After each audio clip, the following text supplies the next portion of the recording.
Pedro, capítulo 3, versículos 18 a 22.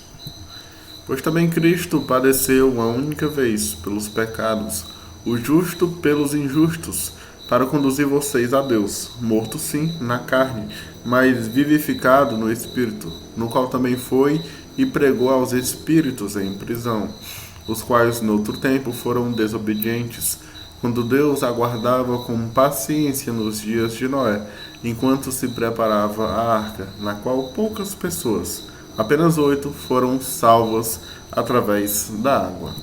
O batismo, que corresponde a isso, agora também salva vocês, não sendo a remoção das impurezas do corpo, mas o apelo por uma boa consciência para com Deus, por meio da ressurreição de Jesus Cristo, que depois de ir ao céu, está à direita de Deus, ficando-lhe subordinados anjos, potestades e poderes.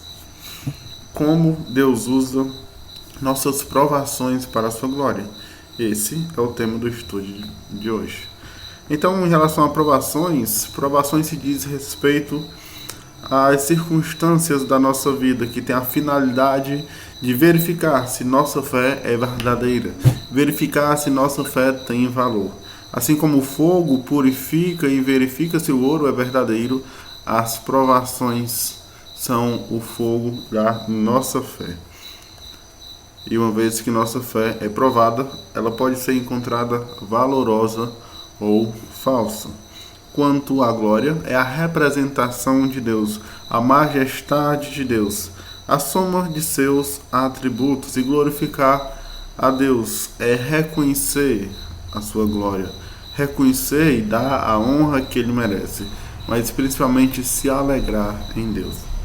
3 passagens iniciais que vão nos introduzir nesse tema é Salmo 139, versículo 16, onde diz que a nossa história foi escrita para a glória de Deus. Davi diz: os teus olhos me viram a substância ainda informe, e no teu livro foram escritos todos os meus dias, cada um deles escrito e determinado, quando nenhum deles ainda existia.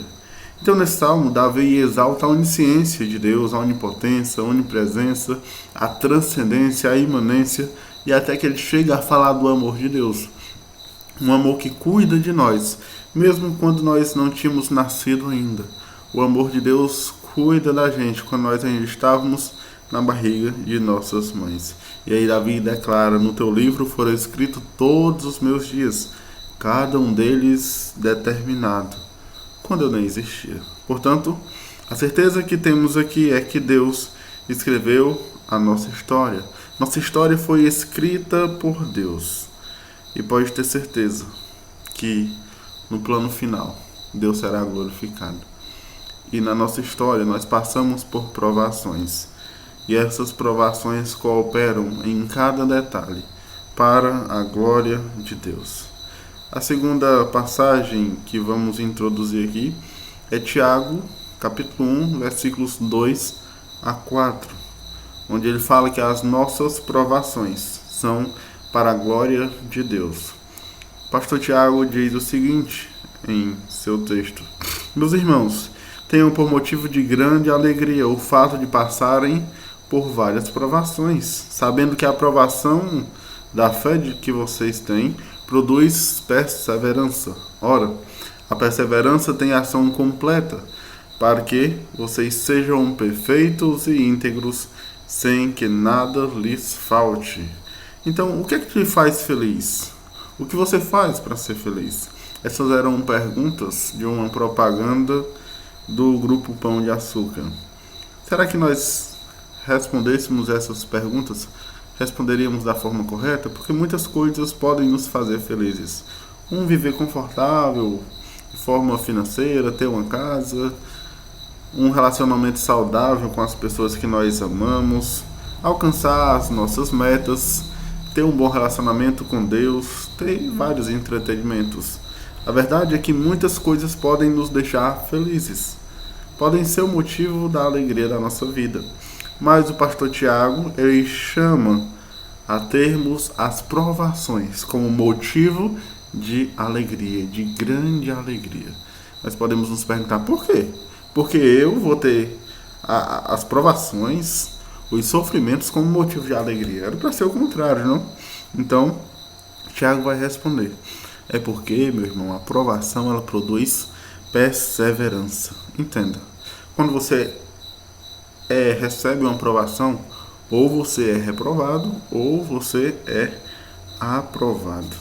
E no texto que nós vamos ler em seguida, vamos ver que o Filho de Deus foi predestinado a ser aprovado. Deus, na história que Ele escreveu na nossa vida, Ele escreveu o final. E o final diz que nós seremos aprovados porque somos filhos de Deus. Então toda aprovação que vier, na hora vai ser difícil. Na hora vai aparentemente ser insuportável.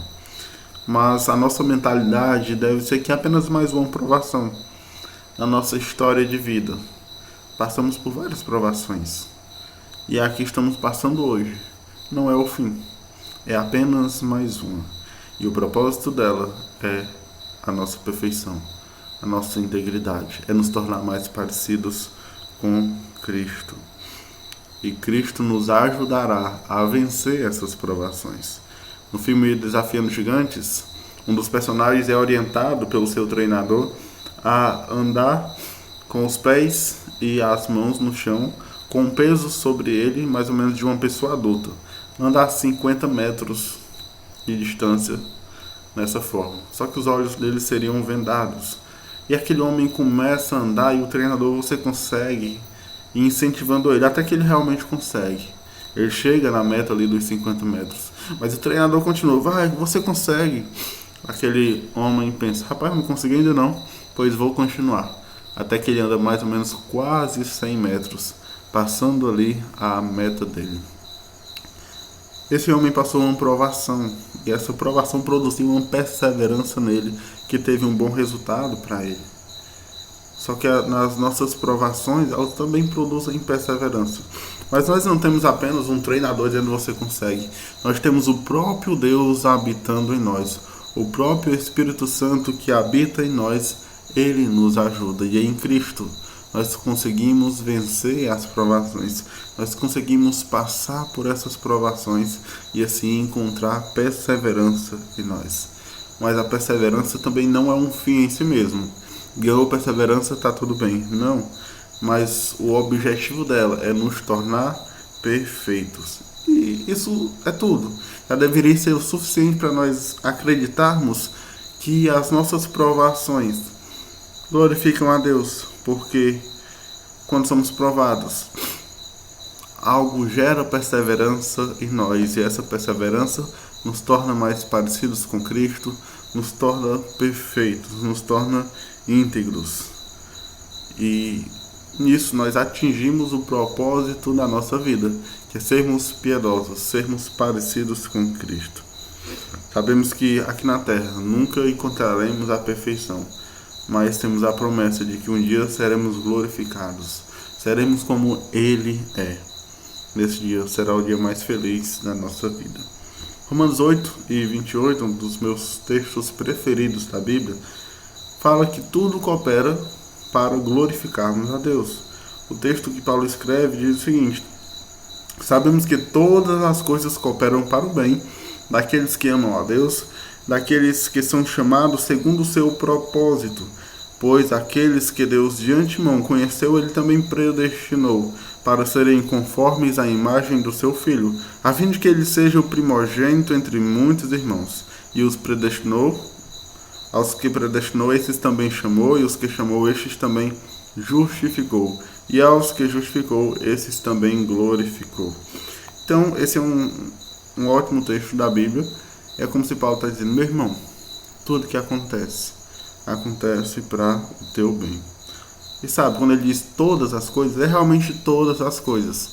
Eu costumo dizer que até o pecado, quando nós nos arrependemos dele, ele serve para apontar a imundícia que há em nós. E quando nós olhamos para o quão impuro nós somos, o quão pecador nosso coração é, a nossa potencialidade de pecar, e olhamos para Deus, que é totalmente santo e mesmo assim nos adota como filhos, isso gera gratidão. E essa gratidão nos faz adorar a Deus com todas as nossas forças, com todo o nosso coração. Então, certamente, as provações estão incluídas nessas coisas que cooperam para o nosso bem. As provações cooperam para o nosso bem porque elas geram perseverança que nos faz ser mais parecidos com Cristo. Ser conforme a imagem do Filho de Deus. Sermos mais parecidos com Cristo, sermos mais piedosos. Essa é a melhor forma de glorificarmos a Deus. E a aprovação leva a isso. Nós somos chamados a isso, somos predestinados para isso. E sabe uma coisa? A nossa justificação em Cristo nos capacita a passar pelas provações, tomando para nós a vitória de Cristo na cruz. Então a pergunta, por que nossas provações glorificam a Deus? Porque elas contribuem para sermos moldados à imagem de Cristo. Então agora nós vamos ver como Deus foi glorificado através das provações que Jesus e Noé passaram, baseado no texto bíblico que a gente leu em 1 Pedro, capítulo 3, versículos 18 a 22. Então, falando sobre Cristo, vamos falar sobre o ministério de Cristo e como ele glorificou a Deus. Pedro começa falando da morte de Cristo. Nos versículos anteriores, eles falam da importância do sofrimento decorrente da prática do bem e não da prática do mal. E então, Pedro passa a falar de Jesus, aquele que sofreu, mas não fez nenhum mal. É considerado justo e mesmo assim sofreu. A verdade é que existe uma boa razão para isso. Ele não morreu à toa, ele não sofreu e se sacrificou à toa, mas morreu pelos injustos. E o objetivo dele era de levar pecadores a Deus. Ele morreu como nosso substituto. E ele fez isso uma única vez. E que é válido para todas as pessoas que crescem no seu nome. Independente da época, independente de quem seja. Então seu injusto sofrimento foi para nos conduzir a Deus. Imagine que você é réu e Deus Pai é um juiz. Jesus Cristo sofreu para que pudéssemos ganhar uma audiência diante do Rei justo, nosso Deus. E quando chegamos lá, a sentença declarada é morte. E então, Cristo deu a vida dele por nós. A ira de Deus, que estava determinada a cair sobre nós, caiu sobre Cristo e a justiça foi feita. A ira de Deus foi satisfeita. Então ele não sofreu por fazer o mal, não sofreu por cometer algum erro, cometer um crime. Ele não sofreu porque merecia, mas todo o seu sofrimento foi por fazer o bem. O resultado do sofrimento de Cristo é que o véu foi rasgado e agora nós temos acesso ao Pai. Nós temos acesso ao juiz e fomos justificados mediante o sacrifício de Cristo. Então nós podemos nos aproximar com confiança ao trono de Deus e temos acesso à maravilhosa graça de Deus que Ele derrama sobre nós diariamente. A morte de Cristo foi o sofrimento mais importante da história da humanidade, mas foi um sofrimento causado por se fazer o bem. Continuando, Pedro vai falar da proclamação de Cristo. Nós sabemos que depois que Deus Filho encarnou, o Emanuel, Deus conosco, Jesus Cristo, o ungido de Deus.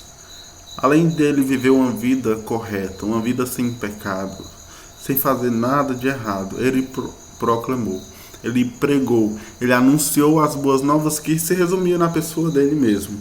Anunciou a mensagem que podia trazer salvação à humanidade. E nós temos isso registrado na nossa Bíblia. E aqui Pedro nos informa que depois de ter sido vivificado no Espírito, ou seja, ressuscitado, ele também pregou. E há um público bastante inusitado. Esse público é chamado de os espíritos em prisão que foram desobedientes a Deus nos dias de Noé. Então quando Pedro fala isso, logo vem uma curiosidade. Rapaz, que história é essa? Jesus foi para pregar os espíritos em prisão. Que pregação era essa? Que espíritos eram esses? Que prisão era essa? Quem? Para quem eles foi pregar e por quê? Pode ser que os primeiros leitores de Pedro talvez nem tivessem essa dúvida toda, essa curiosidade, mas nós temos. Na atualidade temos muita curiosidade sobre isso.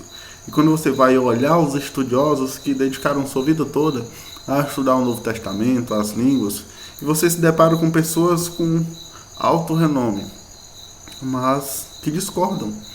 Um acredita que o significado é uma coisa, outro acredita que é outra coisa. E aí, qual é a resposta? O que devemos fazer? A resposta é se concentrar exatamente com o que Pedro falou. Se contentar com o que ele disse e não ficar procurando outros significados, mas focar na intenção dele ao dizer isso. Focar no propósito que ele tinha a escrever essas palavras inspiradas por Deus. Então vamos lá. A frase é a seguinte: Jesus pregou aos espíritos em prisão que foram desobedientes a Deus nos dias de Noé. Jesus pregou. Aqui na terra ele pregou muitas vezes. E a pregação dele podia servir de condenação ou salvação, dependendo da resposta das pessoas à mensagem que ele trazia. Se fosse rejeição ou de aceitação. Mas como Jesus pregou aos espíritos em prisão, era uma pregação que não podia ser uma pregação de salvação. Porque não há salvação para quem já está morto. E não há salvação para um espírito celestial que é desobediente. Então não é esse tipo de salvação, portanto, não pode ser uma pregação de salvação. Mas se nós olharmos o contexto do texto, nós vamos ver que no versículo 22 é dito: Jesus está à direita do Pai, e os anjos, poderes e potestades estão subordinados a ele. Então nós podemos entender que essa pregação é uma declaração de vitória. Jesus declarou: eu venci a morte. Espíritos. Podemos nos contentar em acreditar que são espíritos que foram desobedientes a Deus no tempo de Noé e pronto. Então o propósito desse texto nós podemos entender quando notamos aonde esse texto está situado. Está situado na parte da carta de Pedro que fala sobre a graça de Deus em meio ao sofrimento. Os cristãos estavam sofrendo, mas a graça de Deus estava envolvendo a cada um deles. E aí nós podemos notar que somos vitoriosos nas nossas provações, porque Cristo já venceu as nossas lutas. O propósito de Pedro aqui era mostrar a vitória de Cristo. Mostrar que enquanto seus inimigos estavam torcendo: morre, vai perder, morreu. Mas ele ressuscitou. E quando ressuscitou, ele declarou publicamente a sua vitória. E por isso Pedro encoraja os primeiros cristãos, mesmo nos dias de sofrimento. E esse encorajamento começa lá e chega até nós nos dias de hoje. Pedro também vai falar sobre a ressurreição de Cristo. Como a morte ocorre quando o espírito é tirado do corpo, e a ressurreição envolve a volta do espírito ao corpo. Então o Pai ressuscitou Jesus dentre os mortos. Ele próprio poderia ter esse poder, mas o que importa aqui é que aconteceu um milagre. E por causa da ressurreição de Cristo, é que o cristão tem uma nova esperança. Uma esperança que ajuda ele a passar por provações. Uma esperança que nos orienta, que nos ajuda a passar por provações. Nós vamos ver mais adiante como a ressurreição está relacionada à experiência e ao ministério de Noé aqui na terra. Então jamais devemos menosprezar a ressurreição de Cristo. Jamais devemos esquecê-la. Ela declara que Deus é Deus, que a obra da salvação foi consumada e concluída e que Jesus venceu a morte. A ressurreição é parte essencial do evangelismo, é parte essencial do evangelho, pois é o Cristo ressurreto que concede o poder que diariamente nós precisamos para enfrentar as nossas tribulações. E Pedro conclui falando do ministério de Cristo sobre a ascensão de Cristo. 40 dias depois de sua ressurreição, Jesus subiu ao céu para se assentar à direita do Pai, um lugar de exaltação, um lugar de respeito. E Efésios 2, 4 a 6 diz: mas Deus, sendo rico em misericórdia, por causa do grande amor com que nos amou, e estando nós mortos nas nossas transgressões, nos deu vida juntamente com Cristo. Pela graça vocês são salvos, e juntamente com Ele nos ressuscitou, e com Ele nos fez assentar nas regiões celestiais em Cristo Jesus. Esse texto indica que Ele nos fez estar lá, juntamente com Ele, e mesmo em vida nós podemos reinar com Cristo. Ele é o nosso sumo sacerdote, Ele é o nosso advogado, e Ele foi preparar lugar, preparar morada para o seu povo. Então o ponto central aqui da ascensão de Cristo é a vitória dele. Ele mostra que Ele tem poder, e todas as potestades, anjos, tudo está sob o domínio dele. Para o cristão, a vitória de Cristo na cruz é apenas o início de uma vida de dificuldades, uma vida de provações, mas provações que a vitória já está determinada, porque Deus escreveu a nossa história, o final já está determinado e a nossa vitória em Cristo já é certa. Então, como é que Deus foi glorificado através do ministério de Cristo? No deserto, Satanás queria que Jesus pecasse. O próprio Pedro, que escreveu essa carta, tentou influenciar Jesus a fugir do sofrimento da cruz. Mas Jesus cumpriu a sua missão, em nada falhou, em nada pecou. E nós vimos que a morte e ressurreição de Cristo foi um grito de vitória sobre a morte, sobre os inimigos. E um grito de vitória que chegou a todos, seja no mundo celestial, seja no mundo terreno. Vivos e mortos sabem da vitória de Cristo na cruz. Assim, Deus foi glorificado pelas provações de Cristo. Então podemos perguntar, por que nossas provações glorificam a Deus? Porque elas contribuem para nos moldar à imagem de Cristo Jesus. Falando agora sobre o ministério de Noé. No tempo de Pedro, o patriarca Noé era tido com muita consideração tanto pelos judeus quanto pela igreja. E aí Noé é associado a Daniel e a Jó em Ezequiel 14.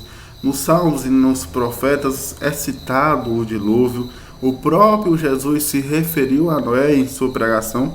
Pedro acabou de citar Noé, e Noé está presente na galeria dos heróis da fé em Hebreus. Então, qual é a relação que Pedro viu entre os seus leitores e Noé? Em primeiro lugar, Noé foi um pregador da justiça durante um tempo de extrema dificuldade na história.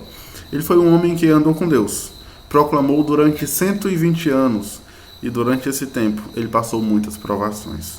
Ele foi alvo de escárnio, de zombaria, provavelmente tenha pensado em desistir. Mas a fidelidade dele a Deus foi maior. E no final Deus foi glorificado por sua obediência, mesmo em meio a todas as dificuldades e provações que ele enfrentava. Os primeiros cristãos sabiam que Jesus havia prometido que antes da sua volta o mundo voltaria a se tornar como na época de Noé. Mas eles imaginavam, não, Jesus vai voltar logo, já está voltando. Alguns até vendiam suas coisas e tudo mais. Mas quando viram que a sociedade estava lhes oprimindo, estava perseguindo, virou oficial a perseguição aos cristãos. Então eles se lembraram das palavras que Jesus tinha dito em Mateus 24, 37 a 39. Pois assim como foi nos dias de Noé, assim será também a vinda do Filho do Homem. Pois assim como nos dias anteriores ao dilúvio comiam e bebiam, casavam-se e davam-se em casamento, até o dia em que Noé entrou na arca, e não perceberam, até que veio o dilúvio e os levou a todos, assim também será a vinda do Filho do Homem. Noé foi um homem de Deus. Ele continuou tendo fé, mesmo quando tudo parecia fracassar. E nós já sabemos o sucesso que foi a fé dele. A fé dele foi provada e encontrada valor. uma fé valiosa.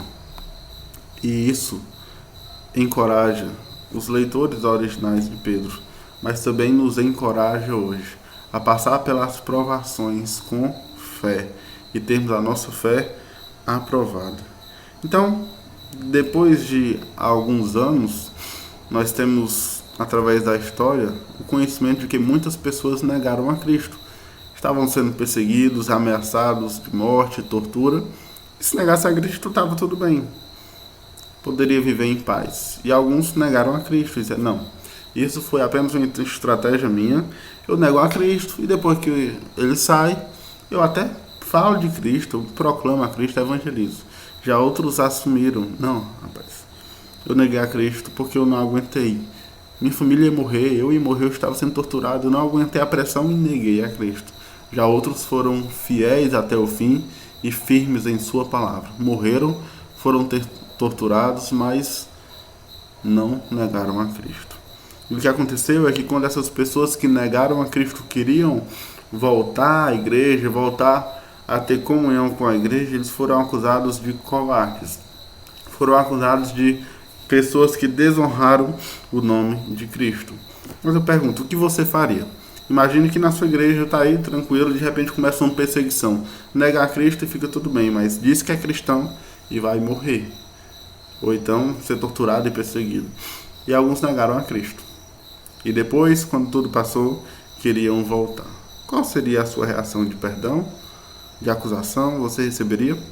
O próprio Pedro que escreveu esta carta, homem de Deus, discípulo de Cristo, ele negou a Cristo. Mas Jesus o perdoou. Ele não passou por aquela provação. A fé dele naquele momento não foi verificada como uma fé valiosa. Mas Jesus o perdoou. Jesus mostrou a Pedro que o coração dele era pecaminoso. Jesus mostrou a Pedro a potencialidade que ele tinha em pecar. E Pedro reconheceu. Pedro se humilhou diante de Jesus. Mas Jesus o levantou, o ajudou a passar por aquela provação e o tornou um dos pilares da igreja cristã. Tornou um apóstolo, um discípulo, um homem que foi inspirado por Deus a escrever textos que servem de edificação para nós, até nos dias de hoje, mesmo sem ele nunca ter nos conhecido. Mas isso tudo porque Cristo venceu a morte na cruz e hoje pode nos ajudar a passar por nossas provações. Há pouco tempo atrás eu vi uma pregação e o pregador dizia o seguinte: sofrimento não se compara. Isso é bem verdade, em primeiro lugar porque quando tem sofrimento entre pessoas diferentes, são pessoas diferentes, sensibilidades diferentes, dores diferentes. Em segundo lugar, principalmente quando há uma diferença de tempo, a época é diferente, até as palavras podem mudar o significado, as circunstâncias são diferentes. Então seria muito fácil dizer, quem sofreu mais? Noé, os primeiros cristãos ou você? Seria muito fácil dizer, você não tem provação não, provação era no tempo de Noé, provação era no tempo da igreja primitiva que era perseguida, você precisa de uma provação dessa. É muito fácil dizer que nós não sofremos, mas nós sofremos sim. Nós passamos por tribulações sim. E elas são poderosas, são dolorosas e são grandes. Mas elas têm um propósito de nos tornar perseverantes na doutrina, de nos tornar mais parecidos com Cristo. E pode ficar tranquilo quanto a essas provações. Não é uma provação que você não possa suportar, porque Jesus está com você e ele declara em sua palavra: não sobreveio a vocês tentação que não fosse comum a homens. E Deus é fiel. Ele não permitirá que vocês sejam tentados além do que podem suportar. Pedro também viu no dilúvio um tipo de experiência cristã do batismo. A igreja primitiva, ela batizava por imersão, colocava a pessoa dentro da água toda mesmo. E o retrato disso mostra a morte e ressurreição de Cristo. Quando imerge, quando coloca dentro da água é a morte, e quando se levanta é a ressurreição de Cristo. E esse é o retrato, esse é o símbolo. E hoje nós fazemos curso de batismo. Passamos meses explicando o que é o batismo, o significado, a importância desse compromisso. Mas logo no começo. Não era necessário todo esse trabalho, porque as pessoas já viviam no contexto de o que era o batismo. Elas já sabiam o que significava. Significava um compromisso total de uma nova vida. Às vezes significava abandonar a família ou ser abandonado por ela, abandonar a sociedade, significava cortar todas as relações com o mundo e se consagrar a Deus. O dilúvio ele retrata a morte, sepultamento e ressurreição. As águas sepultaram a terra em julgamento e elevaram Noé e sua família na arca, em salvação, em segurança. Mas nós podemos entender que da mesma forma Jesus faz conosco. Ele traz salvação a todas as pessoas. Mas aqueles que negam é condenação, é pedra de tropeço. Nós e sua família foram salvos através da água. O batismo também nos salva de algo.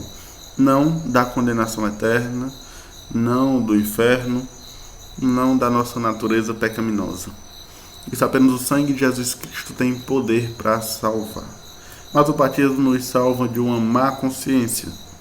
No batismo, nós declaramos nosso compromisso em sermos servos de Deus. No batismo, nós encontramos a palavra independente do que aconteça. Nós encontramos no batismo algo que nos dá um compromisso com Deus. Nós declaramos a nossa fidelidade a Deus. E nós declaramos isso publicamente.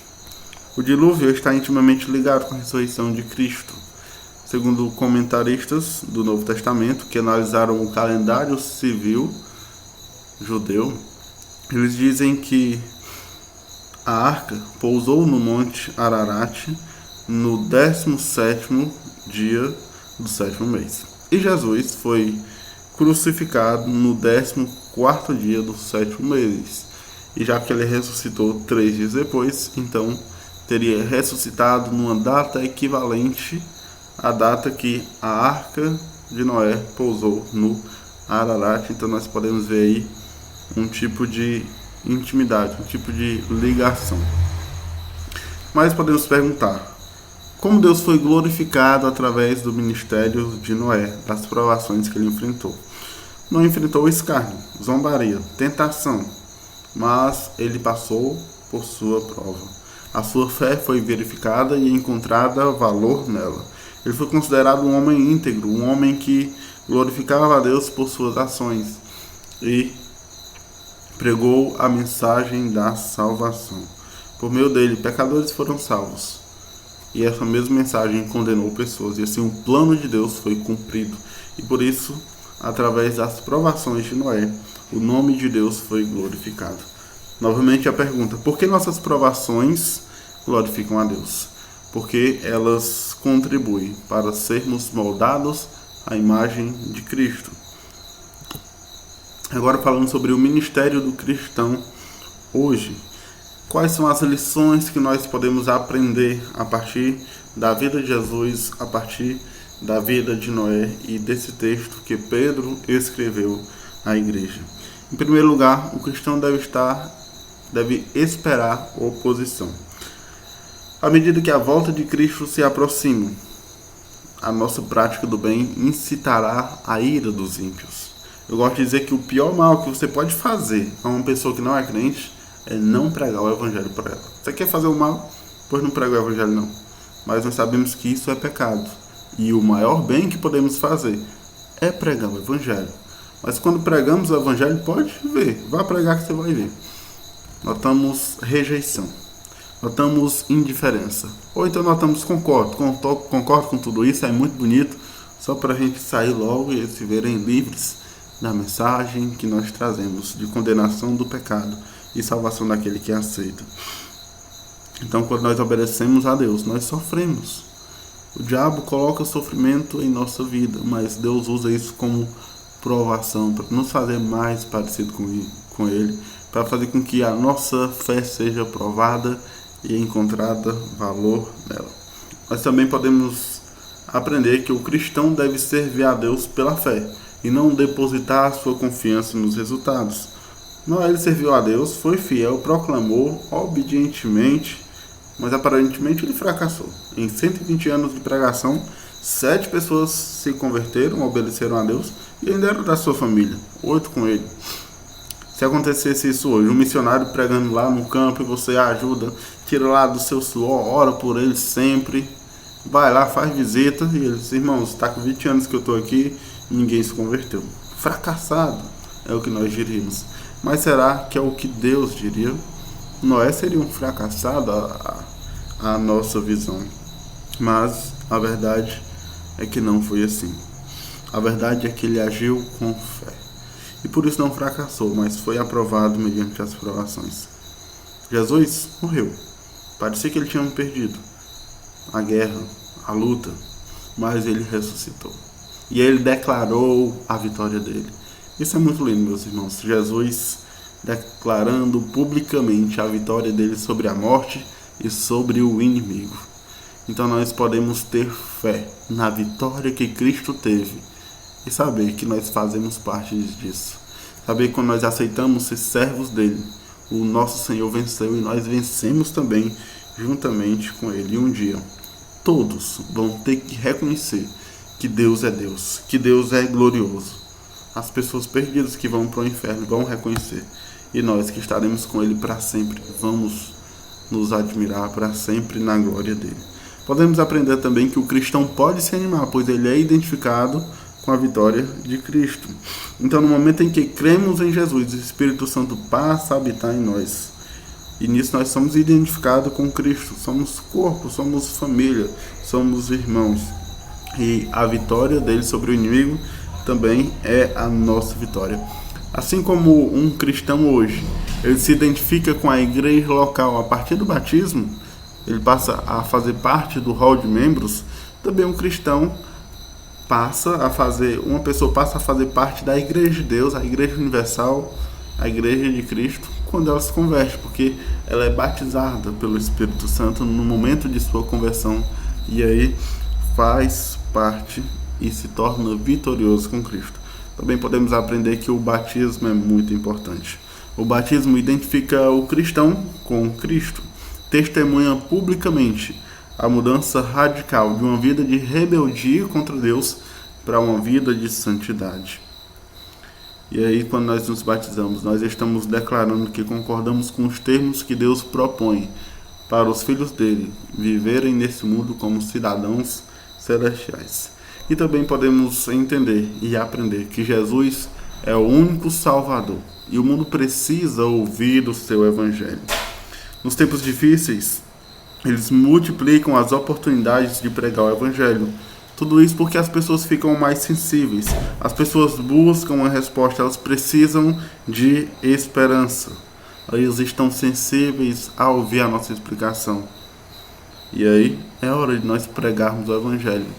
Sabemos que temos limitações, mas apesar das nossas limitações, continua sendo obrigação nossa falar de Cristo, aquele que nos deu esperança, aquele que venceu as nossas lutas. Então, como é que Deus é glorificado através de suas provações, as provações que você enfrenta hoje? Então, é pela própria cobiça que nós somos tentados a pecar. É por meio do nosso coração contaminado, imundo, que vem as tentações e depois vem as provações, mas é aí que a nossa fé é provada e pode ser aprovada.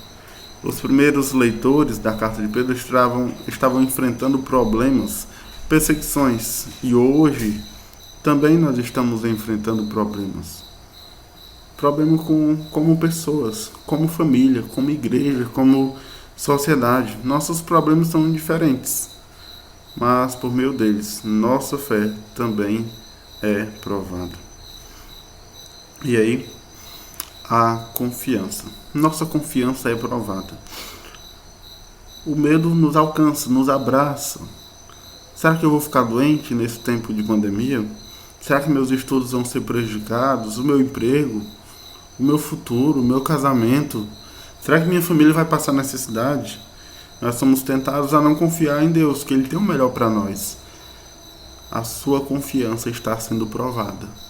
Será que a sua fé vai ser aprovada durante a aprovação dessa pandemia, durante a aprovação que esses tempos difíceis estão trazendo para nós, a sua esperança também está sendo provada. Será que as coisas vão melhorar? Por que Deus está fazendo tudo isso? As pessoas do mundo não têm esperança. E elas vão perguntar a você por quê. E aí é hora de você apresentar a Cristo. Elas não têm a esperança que você tem, mas você já conhece. Você já conhece a Cristo e sabe que Ele venceu, e por isso você tem esperança de uma vida eterna, de uma vida melhor e feliz. Porque embora você esteja passando por provações e tribulações, isso te deixa mais parecido com Cristo. A sua alegria está sendo provada. Antes disso tudo, você podia fazer muitas coisas. Sair para onde quisesse, fazer o que quisesse, mas agora está sendo negado muitas coisas, muitos entretenimentos seus. Você tem ficado mais triste, tem ficado mais depressivo, uma tristeza intensa, então você está esquecendo da alegria que você deveria ter em Cristo. Sua alegria não está em Cristo não, então sua alegria está sendo provada, meu irmão. Note, a sua alegria deve estar em Cristo, não nas circunstâncias. Não é que você não possa ficar triste, mas é que sua felicidade não vai ser atingida ou abatida pelas circunstâncias, porque ela está baseada em Cristo. A sua palavra está sendo provada. Talvez muitas vezes você dizia, eu não posso adorar o meu Deus por meio dos devocionais, porque eu não tenho tempo suficiente. A vida é muito corrida. Mas se hoje você está tendo mais tempo e ainda não está podendo adorar a Deus por meio dos seus devocionais, então sua palavra está sendo provada. Você estava mentindo? Você realmente tinha tempo ou não tinha? O que você estava fazendo era porque você não amava a Deus? Então a sua palavra está sendo provada. E nós chegamos novamente à última pergunta. Por que nossas provações glorificam a Deus? E aí você já deve saber a resposta. Porque elas contribuem para me moldar à imagem de Jesus Cristo. Concluindo, as suas provações já estão escritas no plano de Deus, e passar por elas é cumprir o plano de Deus, e isso glorifica Ele. Suas provações produzem perseverança, que te tornam mais parecido com Cristo, e isso glorifica a Deus. Jesus e Noé glorificaram a Deus por meio das suas provações. Você glorifica a Deus por meio das suas provações, porque sua fé é verificada. Então, bem-aventurado é aquele que suporta com perseverança a aprovação, porque depois de ter sido aprovado, receberá a coroa da vida, a qual o Senhor prometeu aos que o amam. Deus os abençoe.